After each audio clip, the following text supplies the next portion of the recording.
বন্ধুরা, প্রতীক্ষা সিরিয়ালের আজকে রিভিউ। ছুটি খেয়াল করে অভির গাড়িটা অন্যদিকে চলে যাচ্ছে, আর গাড়িটাতেও অন্য একজন অচেনা মানুষ চালাচ্ছে। ছুটি ভাবছে উকিল স্যার তাহলে কোথায় গেল। ছুটি তারপর গাড়িটা ফলো করতে থাকে। এদিকে ঝুমকি রুদ্রপ্রসাদকে ফোন করে জানায় যে ছুটিকে আটকে রাখতে সে পারেনি, ছুটিও কিন্তু অভির পিছন পিছন বেরিয়ে গেছে। রুদ্রপ্রসাদ তার পোষা গুন্ডাদেরকে ফোন করে জানায় একটা মেয়ে কিন্তু ফলো করছে, তাকে কিন্তু যে কোনোভাবে আটকাতে হবে। ও অভির বউ ছুটি। এদিকে কোর্টে অভি আর ছুটির জন্যই সবাই অপেক্ষা করছে। ছুটি অভির গাড়িকে ফলো করতে করতে গিয়ে একটা গোডাউনে গিয়ে পৌঁছায়। গুন্ডাগুলো অভিকে হাত দুটো বেঁধে দাঁড় করিয়ে রাখে। ছুটি তারপর একটা গুন্ডাকে দেখে মুখটা চিনে বলে, এনেই তো সে যে ও উকিল স্যারের গাড়িটা চালাচ্ছিল। ছুটি বলছে এই গুন্ডাদের সাথে সে একা লড়তে পারবে না। সাবিত্রীকে ফোন করে সবটা জানায় আর একটা প্ল্যান করে কি করে উকিল স্যারকে এখান থেকে টাইম মতো বার করে কোর্টে নিয়ে যাবে। গুন্ডাগুলো অভিকে ঘরে রেখে গোডাউনে তালা দিয়ে বেরোতে যাবে। তখনই ছুটি পাশ থেকে একটা সাদা কাপড় দিয়ে মুখ ঢেকে তাদের কাছে একটা জায়গার নাম জিজ্ঞাসা করছে, যে বলছে চিনে না জানে না কিভাবে সেখানে যেতে হবে।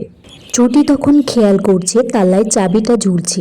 সে কোনো রকমের চাবিটা নিয়ে রাখে আর তাদের পায়ে একটা জোরে ধাক্কা দিয়ে বলে যে জায়গাটার খোঁজ দিতে। লোকগুলো বলছে এই মহিলাকে কিন্তু সুবিধে লাগছে না, বসকে জানাতে হবে।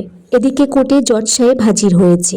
ইন্দ্র ভাবছে অভি তো এখনো এসে পৌঁছলো না, ওর কাছে তো সমস্ত কাগজপত্র রয়েছে। জজ সাহেব বলছে যে অভিমন্যু শঙ্কর রায়চৌধুরী কোথায়। ইন্দ্র বুদ্ধি করে জজ সাহেবের কাছে আর একটু সময় চেয়ে নিয়েছে। বলছে অভি শেষ মুহূর্তে কিছু প্রমাণ পেয়েছে, সেগুলোই সে কালেক্ট করতে গিয়েছে। ঝুমকি মনে মনে বলছে এমন চাল চেলেছি অভি তো কোর্টে পৌঁছতেই পারবে না, আর আমাকেও আজকে কাঠগড়ায় দাঁড়াতে হবে না। ছুটি এদিকে গুন্ডাগুলোর সামনে দাঁড়িয়ে বলছে আমি অভিমন্যু শঙ্কর রায়ের স্ত্রী ছুটি, উকিল স্যারকে ছেড়ে দে, না হলে কিন্তু তোদের অনেক কপালে কষ্ট আছে। লোকগুলি বলছে আমরা তো অনেক ভয় পেয়ে গিয়েছি, কোথা থেকে জুজু এলো রে।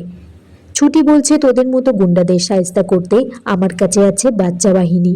আশ্রয় বাড়ির বাচ্চাগুলোকে তারপরে ছুটি নিয়ে এসেছে। ছুটি মনে মনে ভাবছে অভিকে দেখে যে কি কষ্ট পাচ্ছে মানুষটা। বন্ধুরা, আগামী পর্বে দেখা যায় বাচ্চাগুলো গুন্ডাদের মুখে লঙ্কার গুঁড়ো ছিটিয়ে দিয়েছে। সেই ভাগে ছুটি গুন্ডাদেরকে মারছে আর অভিকে বলছে আপনার কিচ্ছু হবে না, আপনি চোখ বন্ধ করে থাকুন, লঙ্কার গুঁড়োয় চোখ জ্বলবে। অভি বলছে কোর্টে যেতে হবে। বলছে ঠিক হবে, আপনি সুস্থ হয়ে যান, কোর্টে নিয়ে যাব। বন্ধুরা, এই পর্বটা এখানেই শেষ হয়ে যায়। তোমাদের কেমন লেগেছে তোমরা কমেন্টস করে জানিও।